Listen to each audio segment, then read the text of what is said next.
Patuloy pa rin makakaranas ng mga pagulan ng ilang bahagi ng Katimugang Mindanao dahil pa rin sa epekto ng Intertropical Convergence Zone o ITZZ na nakakaapekto ngayon sa katimugang bahagi ng bansa.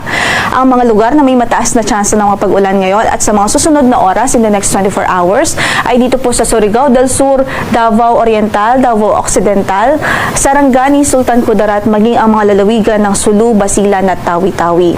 Sa Luzon, Visayas, malaking bahagi ng Luzon at Visayas ay maaliwalas ang papawirin, gayon din sa ilang bahagi ng Mindanao.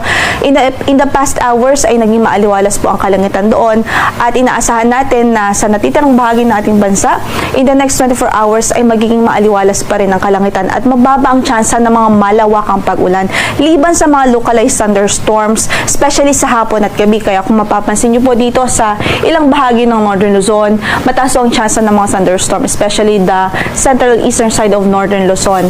So, mag-abang po tayo, mag-monitor po tayo sa mga updates at warnings ng Northern Luzon Regional Services ng Pag-asa para sa mga thunderstorm advisories.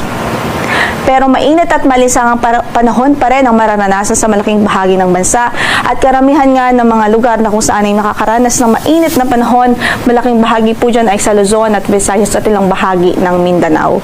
Kaya't abiso natin sa ating mga kababayan, patuloy pa rin ho tayong mag-ingat. Iwasan po muna ang low exposure sa init na araw o direct na exposure sa init ng araw sa katanghalian, early afternoon at ugaliin pong uminom ng wastong bilang ng tubig sa araw-araw upang maiwasan ng dehydration.